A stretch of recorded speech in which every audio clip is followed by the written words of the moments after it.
Você já parou para pensar na vasta gama de opções que temos disponíveis para evitar uma gravidez? Bem, quando esses métodos falham, a pílula do dia seguinte surge como uma opção de emergência. Hoje, vamos desvendar os mistérios sobre a contracepção de emergência e a sua eficácia. Mas antes, like no vídeo para fortalecer o canal e se inscreva para continuar apoiando os nossos conteúdos. Então, sem mais, vamos pro vídeo.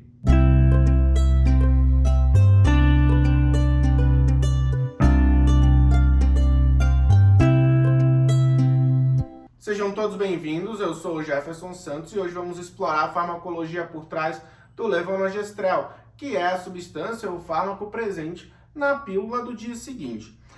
O levonorgestrel ele é uma progestina sintética análoga, ou seja, semelhante à progesterona, que é um hormônio endógeno produzido pelas mulheres e faz parte ali do ciclo menstrual. Eu vou aqui deixar aqui ao lado a estrutura molecular tanto da progesterona quanto do levonorgestrel e mostrar aqui basicamente as diferenças, né? Mas ele tem a estrutura muito semelhante, mudando apenas alguns radicais da sua estrutura e uma função, né? A gente troca ali uma cetona, por exemplo, para uma função álcool e mais alguns radicais de diferença, mas eles vão atuar praticamente nos mesmos receptores. Com a pílula do dia seguinte, o levonorgestrel, ele foi lançado nos Estados Unidos pela marca, ou conhecido lá pelo aquele nome de marca, um nome de referência, como Plan B, ou Plano B, né, traduzindo aqui para o português, que na real faz muito mais sentido do que a gente chamar ele de pílula do dia seguinte, porque de fato esse tipo de contracepção, ele é um plano B à falha de outros métodos contraceptivos, tá? Aqui no Brasil, ele foi popularmente conhecido, né, também como pílula do dia seguinte, mas também pelo nome de referência de dia D. Mas o levonorgestrel ele não compõe apenas a pílula do dia seguinte, ele também está presente no dispositivo intrauterino, né, que é o DIU, aquele DIU, a gente tem o DIU de cobre e tem o DIU que tem hormônio. Nesse DIU que tem hormônio, ele contém o levonorgestrel, e as marcas mais comuns que tem o levonorgestrel é o Cailena, né, e também o DIU de Mirena, ou o DIU Mirena, né, que é a marca desse DIU, que são métodos reconhecidamente eficazes no mundo inteiro, e eles são realmente os métodos contraceptivos mais eficazes, um dos mais eficazes com a maior taxa de eficácia, tá? Esse DIU contendo o levonorgestrel. Além disso, ele também pode ser usado como reposição hormonal, né, para mulheres que estão na menopausa, aí podem utilizar a progesterona junto, por exemplo, com o estradiol.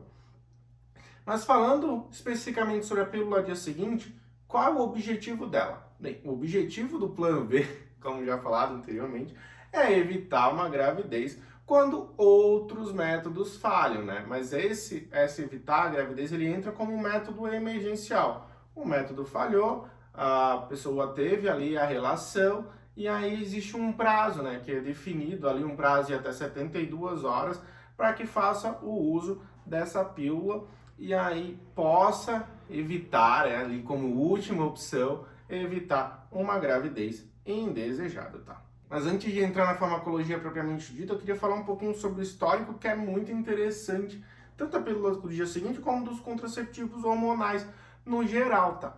E esses contraceptivos, no geral, os contraceptivos convencionais, eles surgiram ali, os principais estudos começaram ali na década de 50, só que foi numa época ainda que era meio conturbada, alguns estudos eram proibidos, principalmente nos Estados Unidos, então meio que os cientistas, os pesquisadores, eles precisavam meio que financiar o seu próprio projeto para conseguir financiar um contraceptivo hormonal que fosse realmente eficaz. Esses estudos começaram ali pela década de 50, mas assim, tudo realmente começou de fato na década de 60, quando uma enfermeira ativista e ativista de natalidade americana, Margaret Sanger, e uma milionária chamada de Catherine McCormick, que foi a pessoa responsável por financiar praticamente 100% dessas pesquisas nos Estados Unidos, deram início em uma época em que realmente, né, essas pesquisas de contracepção eram proibidas nos Estados Unidos, né, elas eram proibidas, se eu não me engano, até o ano de 1965, eles realmente estavam sendo proibidos. E aí elas fizeram essas pesquisas, meio que ali nas escondidas, mas o primeiro anticoncepcional de fato ele foi lançado em 1961 na Alemanha e foi assim um grande sucesso na época e se popularizou rapidamente pela Europa, tá? Então, se vocês quiserem entender um pouquinho sobre o surgimento da contracepção convencional, só comentar aqui embaixo que eu terei o maior prazer de contar a história de como é que surgiu algo que revolucionou a contracepção e o planejamento de natalidade. Então tá, quanto mais like e mais vocês comentarem aqui embaixo, eu programo e planejo um vídeo muito legal sobre a história dos contraceptivos, tá? Bem, mas falando especificamente sobre a contracepção de emergência, ela foi inventada inicialmente em 1970, né? Até aquela época só existiam a pílula convencional, mas em 1970 foi inventada esse regime, que aí é o regime de USP, que era uma pílula que continha tanto estradiol quanto uma progesterona e poderia ser utilizada em até 5 dias após a relação para ter a sua eficácia. Bem, passaram-se vários anos, as pesquisas continuaram a surgir, continuaram a acontecer, mas só foi ali na década de 90 que surgiu a pílula que conhecemos hoje, que é a pílula contendo apenas a progesterona ou o levonorgestrel. E o Plan B, que foi a marca que revolucionou e que lançou essa pílula do dia seguinte, ela foi registrada e liberada para uso apenas em 1999 nos Estados Unidos e hoje se torna um dos contraceptivos de emergência mais comuns e utilizados no mundo inteiro, que é essa pílula à base de progesterona. E aí o que contém nessa pílula? Ela contém a progesterona, né, tanto o Plan B quanto o DAD, que são 2 comprimidos, quanto aquelas marcas que só tem um comprimido mesmo para ser utilizado. E ele contém geralmente 1,5 mg de levonorgestrel, ou em uma pílula, ou 0,75 mg dividido em 2 tomadas, uma a cada 12 horas para fazer o seu efeito. Tá? Agora vamos entrar um pouquinho na questão da farmacocinética e falar um pouquinho sobre a sua eficácia. Bem, ele tem uma eficácia global reduzida, né, comparado ao contraceptivo tradicional e comparado também com, por exemplo, outros mecanismos contraceptivos, como, por exemplo, os dispositivos intrauterinos. Então, a sua eficácia estimada, ela seria de 84% quando utilizada antes do período ovulatório e também nas primeiras horas após uma relação desprotegida ou que houve falha do método contraceptivo, tá? Mas ela pode ser utilizada em até 72 horas após a relação. Entretanto, à medida em que o tempo passa, à medida que esse tempo vai passando, a cada 12 horas, por exemplo, essa eficácia ela vai sendo reduzida. E, obviamente, após a ovulação, a chance de engravidar ela se torna bem maior, porque aí a eficácia dessa pílula também é reduzida, tá? Então, essa eficácia máxima de 84% é em condições ideais, seria no momento pré-ovulatório, e aí eu vou explicar o porquê, né, que tem que ser no período pré-ovulatório, e também nas primeiras horas após a relação. Continuando com relação à sua farmacocinética, então, essa pílula ela é feita por via oral, né, basicamente. A contracepção de emergência é pela via oral, mas ela tem praticamente 100% de biodisponibilidade, sendo absorvida integralmente, praticamente integralmente, ali no trato gastrointestinal. E a sua concentração máxima no sangue, ela chega em torno de 1 hora após a tomada.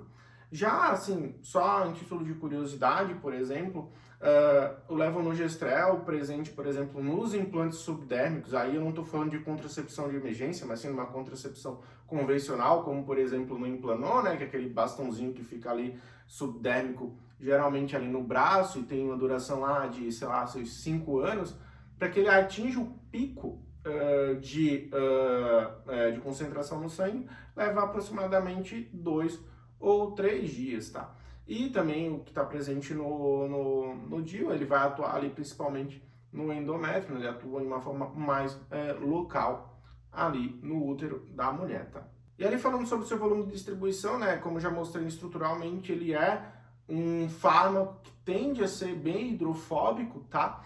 E aí ele tem um volume de distribuição muito alto. Seu volume de distribuição ele chega a se aproximar dos 162 litros.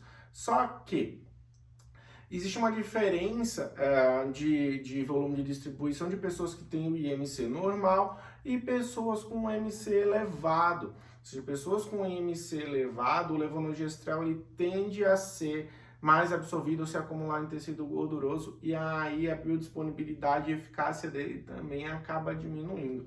Para vocês terem uma ideia, o volume de distribuição em pessoas com IMC normal é de 167, 162 litros, enquanto em pessoas com IMC elevado está em torno de 404 a 466 litros, ou seja, é uma diferença muito grande. O levonorgestrel, quando utilizado por pessoas com IMC mais elevado, ele tende a ter uma biodisponibilidade reduzida e, consequentemente, uma redução da sua eficácia. E falando sobre o seu metabolismo, ele tem um metabolismo majoritariamente hepático, com participação principal das enzimas CYP3A4 e CYP3A5, e a sua meia-vida ela varia de 20 a 60 horas e também é levada em consideração semelhante ali ao volume de distribuição. Pessoas com diferentes IMCs vão ter meia-vidas diferente, tá? Meia-vida de eliminação diferente. Então, pessoas com IMC mais baixa, a meia-vida é um pouco menor, porque ele está mais biodisponível ali no sangue para fazer o seu efeito. E pessoas com IMC mais elevado, como esse levonorgestrel ele vai estar mais acumulado no tecido gorduroso, ele vai levar mais tempo para ser eliminado totalmente do corpo, tá? Entendido?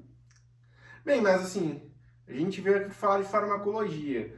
E qual é o mecanismo de ação do levonorgestrel? Como é que a pílula do dia seguinte vai fazer a mulher não engravidar? Essa é a pergunta, e é uma pergunta bastante polêmica, por sinal, assim. Existem várias discussões sobre esse mecanismo de ação, enfim. É muito polêmico, que não vale aqui mencionar no YouTube, e eu também não estou aqui para fazer polêmica, então vamos focar no que realmente é fato sobre o mecanismo de ação do levonorgestrel. Mas ele, para funcionar como pílula de emergência, basicamente o que ele faz? Ele vai promover um atraso na ovulação através dessa progestina, né, desse levonorgestrel, atuando nos seus receptores de progesterona. Então, quando tomado antes do período ovulatório, o que vai acontecer é que ele vai promover uma redução, ele vai impedir que ocorra aquele pico, né, do hormônio luteinizante ali próximo à metade do ciclo menstrual da mulher, e esse pico de hormônio luteinizante, ele é o responsável por promover a liberação do ovócito para que seja fecundado. Como ele vai atrasar o ciclo, ele vai impedir que ocorra esse pico do hormônio luteinizante e, consequentemente, o ovócito ele não vai ser liberado naquele momento. Ele pode ou não ser liberado ou ocorrer um atraso de alguns dias na liberação.